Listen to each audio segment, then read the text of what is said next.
ஊத்துல சரிங்களா? இந்த தண்ணி எப்படி இருக்கு இப்போ? யாரு வெள்ளையா இருக்குன்னு சொன்னாரு? நீங்க தான் சொன்னீங்களா? தண்ணி கலர் இருக்கா?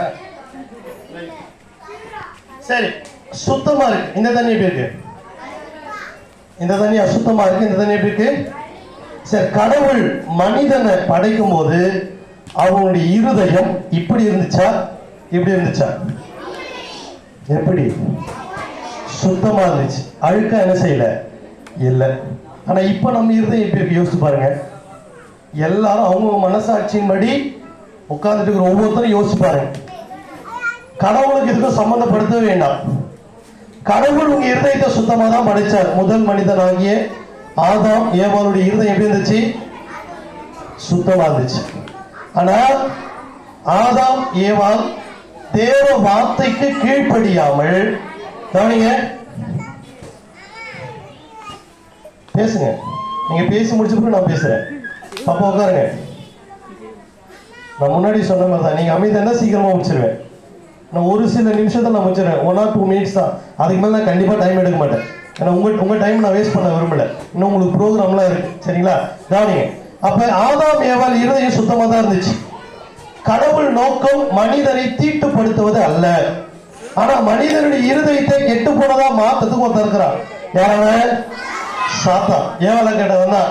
இந்த பழத்தை தேவன் சாப்பிட வேணாம் சொன்னாரா? தேவன் சொன்னாரு, இதை சாப்பிட்டா உங்களுக்கு என்ன வரும்? சாகவே சாவாய். அவன் சொன்னான், நீங்க தேவர்களை போல இருப்பீங்க. நல்லதா கெட்டதா? பிசாசு சொன்ன வார்த்தை கெட்டது. சரி, பக்கத்துல இருந்தவங்க கை கொடுங்க. ஒரு நிமிஷம் எல்லாம் கை கொடுங்க. பாய்ஸ் எல்லாம் உங்க ஃப்ரெண்ட்ஸுக்கு பாய்ஸ் கை கொடுங்க. கேர்ள்ஸ் எல்லாம் கேர்ள்ஸ் கொடுங்க. பரவாயில்ல, யாரும் கை கொடுங்க. இப்ப சொல்லுங்க, நான் சொல்றத அப்படி சொல்லுங்க. Hi friend. பெரியவங்க கூட முடிஞ்சா கை கொடுத்தா சொல்லுங்க. Hi friend. பிசாசு கெட்டத நல்லது மாதிரி சொல்லுவான். எத்தனை பேர் உண்மைன்னு ஒத்துக்கிறீங்க? பிசாசு சொல்றதுல தேர் ஒழுவோம். ஆனா அது என்னது? கெட்டது. கவனிங்க, என்ன கவனிங்கம்மா. ஏவாளுக்கா பிசாசின் வார்த்தைக்கு கீழ்ப்படுத்ததுனால அவங்க இருதயத்துக்குள்ள என்ன வந்துச்சு? அழுக்கு வந்துச்சு, பாவம் வந்துச்சு. இப்ப அதுக்கப்புறம் ஜனங்க பெருகி பெருகி பெருகி அவங்க இருதயம் என்ன ஆயிடுச்சு? பாவம் ஆயிடுச்சு. இப்ப நம்ம போய் பேசுறோம், கோவப்படுறோம், சண்டை போடுறோம், கெட்ட வார்த்தை பேசுறோம், பொறாம போடுறோம். இப்படி நம்ம இருதயத்துல பாவங்க செஞ்சு செஞ்சு செஞ்சு செஞ்சு சுத்தமான இருதயம் படு மோசமா கேவலமான செஞ்சிருச்சு, மாறிடுச்சு. இல்லைங்களா? இந்த தண்ணியை குடிக்க முடியுமா? இந்த மாதிரி இருக்கிற தண்ணியை நிறைய பேர் குடிச்சுக்கிறாங்க, அது வேற விஷயம். ஆனா இந்த தண்ணி என்ன செய்ய முடியாது? குடிக்க முடியாது. கவனிங்க, யாரும் நம்ம மார்க்கெட்டுக்கு போயிட்டு 1 கிலோ அழுகி போன தக்காளி கொடுங்க கேட்டு வாங்குவோமா? இருக்கு யாராவது வாங்குவீங்களா? 100 ரூபாய் தக்காளி வித்துச்சு. அப்ப கூட என்ன தக்காளி வாங்கல யாரும்? 50 ரூபாய்க்கு அழுகி போன தக்காளி கிடையாது வாங்கியிருக்காங்களா? யாரும் வாங்கியிருக்கலாமா? கண்டிப்பா வாங்க மாட்டோம். 10 ரூபாய்க்கு 2 தக்காளி வாங்கி குழம்பு வச்சுக்கலாம். தக்காளியே இல்லாமலாம் பண்ணலாம். புளி சோறும் லெமன் சோறும் கலரி சாப்பிட்டுக்கலாம், சாப்பிட்டு வந்தோம். கரெக்ட் தானே? அழுகி போன தக்காளி யாரும் கடைக்கு போய் என்ன செய்ய மாட்டோம். ஆனா ஆண்டவர் இந்த கெட்டு போன இருதயத்தை தான் கேட்கிறாரு. பைபிள்ல தா அப்படின்ற வார்த்தைங்க தான் வருது. என் மகனே, என் மகளே, உன் இருதயத்தை எனக்கு. வேற எங்கேயும் ஊட ஆணித்தரமா தா என்ற வார்த்தை வந்ததா பைபிள்ல இல்ல. ஆனா எதை கேட்கிறார் ஆண்டவர்? உங்க பணத்தை தாங்க, உங்க சொத்து எங்களுக்கு தாங்க. இல்லையா? வேற எதையும் கடவுள் கேட்கிறது? உங்க இருதயத்தை தாங்க. உங்க இருதயம் எப்படி இருக்கு யோசிச்சு பாருங்க. நல்லதா இருக்கா? இருதயத்தை பத்தி பைபிள் சொல்லுது, இருதயமே திருக்குள்ளதும் மகா கேடு உள்ளது. இவ்வளவு கேவலமான இருதயத்தை கடவுள் கேட்கிறார். எதுக்கு? சுத்தப்படுத்துறது. இயேசு கிறிஸ்து சிலுவையில மரித்தார். இப்ப நம்ம இருதயம் அழுக்கா இருக்கு. கவனிங்க, கரெக்டா 1 நிமிஷத்துல முடிக்க போறேன். எல்லாரும் என்ன கவனிங்க. இப்ப நம்ம சிலுவைக்கு பக்கத்துல போறோம். நம்ம பாவம் போகுமா? நிறைய பேர் போகும்போது சர்ச்சில் வேலை சிலுவை பார்த்தீங்கன்னா என்ன பண்ணுவாங்க? சிலுவை போடுவாங்க. பாவம் போயிடுமா? இங்க இருந்து பெசன் நகருக்கு போவாங்க, வேளாங்கண்ணிக்கு போவாங்க, வேற எங்க போவாங்க? அச்சரப்பாக்கம் போவாங்க. அங்கெல்லாம் போயிட்டு மேல ஏறி சிலுவையை பார்த்துட்டு சிலுவை போட்டுட்டு மெழுகுவர்த்தி ஏத்திட்டு சிலர் மொட்டை கூட அடிச்சுட்டு வீட்டுக்கு வராங்க. போமா போமா, மொட்டை அடிச்சா தலையில இருக்கிற முடிதான் போகும். பாவம் கண்டிப்பா என்ன செய்யாது. வேற எதனா பணம் சொல்லுங்க பார்க்கலாம். அது போனாலும் திருப்பி வந்துருந்தாலும் முடிய கடவுளுக்கு கொடுக்குறோம். ஆனா கடவுள் கேட்கறது உங்க இருதயத்தை கவனிங்க.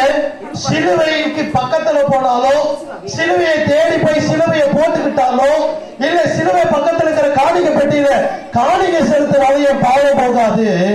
சிலுவையில மரித்து இயேசு கிறிஸ்து யார் இருதயத்துல வராங்களோ அவங்களுடைய இருதயம் சுத்தமாய் மாற்றப்படும். சொல்லமா, ஏசப்பா என் இருதயம் கூட பாவமா தான் இருக்கு, என் இருதயத்துக்குள்ள நீங்க வாங்க, உங்க ரத்தத்தால என் பாவத்தை கழுவி எனக்கு சுத்த இருதயத்தை தாங்க, என் வாழ்க்கையை மாத்துங்க, நானும் சுத்த இருதயத்தோடு வாழ உதவி செய்யுங்க. ஆமென். எத்தனை பேர் உண்மையா கேட்டீங்க? ஏதோ அங்கிள் சொல்றாரு, நானும் சொல்றேன்.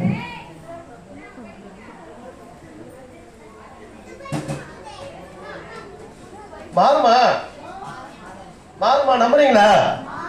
இயேசு கிறிஸ்துவின் ரத்தம் சகல பாவங்களையும் நீக்கி நம்மை சுத்திகரிக்கும்.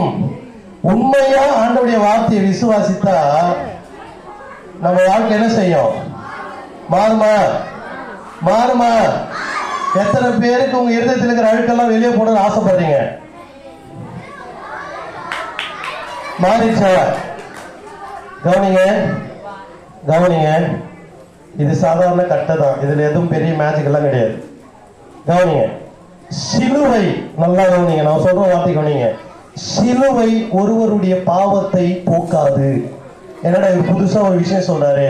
இல்லைங்க, சிலுவையில மறித்து இயேசு கிறிஸ்து அவங்க பாவத்தை போக முடியும். நம்ம சிலுவைக்கு மேல வைக்கிற நம்பிக்கை, சிலுவையை பார்த்தவனே சிலுவையை போட்டுக்கிறோம், அந்த சிலுவை உங்கள் பாவத்தை மன்னிக்காது. சிலுவையில் மறித்த இயேசு கிறிஸ்து தான். சிலுவை என்பது மரண தண்டனை, யூதர்களுடைய மரண தண்டனையாக விதிக்கப்பட்டது. நம்ம ஊர்ல அதிகபட்ச தண்டனை தூக்கு தண்டனை. நம்ம சொந்தக்காரிக்காக தூக்கு தண்டனை கொடுத்தா அந்த கயிறை வீட்டுல வச்சு பூஜை பண்ணுவோமா? பண்ணுவோமா? கண்டிப்பா பண்ண மாட்டோம். இயேசு கிறிஸ்து யூத கலாச்சாரத்தின்படி ஒரு மரண தண்டனை விதிக்கப்பட்டது. ஆனால் இயேசு கிறிஸ்துவின் ரத்தம் தான் உங்கள் பாவங்களை கழுவி என்ன செய்யும்? சுத்தமாக்கும். வசனம் சொல்லுது, நானே வழியும் சத்தியமும் ஜீவனுமா இருக்கிறேன், என்னை அல்லாமல் ஒருவனும் பிதாவினிடத்தில் வரான். இந்த உலக வாழ்க்கை நிரந்தரம் அல்லாதது. நிறைய பெரியவங்க இருக்கிறீங்க, வயசானவங்க இருக்கிறீங்க. இந்த உலக வாழ்க்கை ஒரு நாள் நம்ம காலி செஞ்சு எங்க போனோம்? அழுக்கான இருதயத்தோட பரலோகம் போக முடியாதுங்க. பாவத்தின் சம்பளம் மரணம், நரகம் தான்.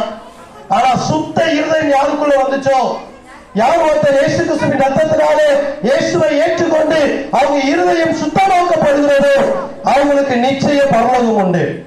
எத்தனை பேர் இந்த பரலோகத்துக்கு போகணும்னு ஆசைப்படுறீங்க? இங்க உட்கார்ந்துட்டு இருக்கிறவங்க எல்லாரையும் இயேசு கிறிஸ்து நேசிக்கிறார். ஒரு நிமிஷம் அப்படியே எல்லாம் கண்களை மூடி, ஒரே நிமிஷம் எல்லாம் அப்படியே கண்ணை மூடி உங்களை நீங்க அர்ப்பணிப்பீங்களா? ஆண்டவரே, முன்னாடி நான் சொல்ல சொன்னீங்க இருதயம் அழுக்கா இருக்குதுன்னு. உண்மையா யோசிச்சு பாருங்க. இன்னும் நிறைய பேர் நம்ம சர்ச்சைக்கு வரவங்களா கூட இருக்கிறோம், ஆனா நமக்குள்ளேயும் பாவம் இருக்கு. ஆண்டவரே கேளுங்க, ஆண்டவரே இன்னும் என்கிட்ட நான் விட முடியாத பாவம் சிலது இருக்குது, என்ன ஒரு விஷயம் மன்னிங்க. ஒருவேளை இன்னைக்கு நைட் இயேசு கிறிஸ்து வந்தாங்கன்னா நம்ம எங்க போவோம்? யோசிச்சு பாருங்க. தம்பி எல்லாம் கண்ண முடுங்க, தம்பி தங்கச்சி எல்லாம் கண்ண முடு, ஒரு நிமிஷம் கண்ண முடு, பேசாத. இது பேசுற நேரம் இல்லை, பேசப்பாட்டு கேளுங்க. என் இருதயமும் அழுக்கதான் இருக்கு, சின்ன பொய் தான் அப்படின்னு சொன்னா கூட அதுவும் ஒரு கரை தான். வெள்ளை சட்டையில ஒரு பிளாக் புள்ளி இருக்கிறது போலதான், கருப்பு புள்ளி இருக்கிறது போலதான். பொய்யா இருந்தாலும் பாவம் தான். ஆண்டவரே நானும் பாவி, என்ன உங்களுடைய ரத்தத்தால கழுவி சுத்தப்படுத்துங்கன்னு சொல்லி அவங்ககிட்ட கேளுங்க. சுத்த இருதயத்தை எனக்கு தாங்க இசப்பான்னு சொல்லி கேளுங்க. நல்ல ஆண்டவரே, நல்ல வேலைக்காய் நன்றி, கொடுத்த நல்ல வாய்ப்புக்காய் நேரத்துக்காய் நன்றி. இப்படி சத்தியத்தை இந்த பிள்ளைகளுக்கு விதைக்க கர்த்தர் கொடுத்த வாய்ப்புக்காய் நன்றி. பப்பட் மூலமாக, மேஜிக் மூலமாக இப்படி தெளிவான சத்தியத்தை இந்த மக்களுக்கு அறிவிக்க கொடுத்த கிருபைக்காய் நன்றி. விதைத்த வார்த்தைகளை கர்த்தர் ஆசீர்வதியும். வந்த ஒவ்வொருவரும் ஆண்டவரே யாரெல்லாம் உண்மையா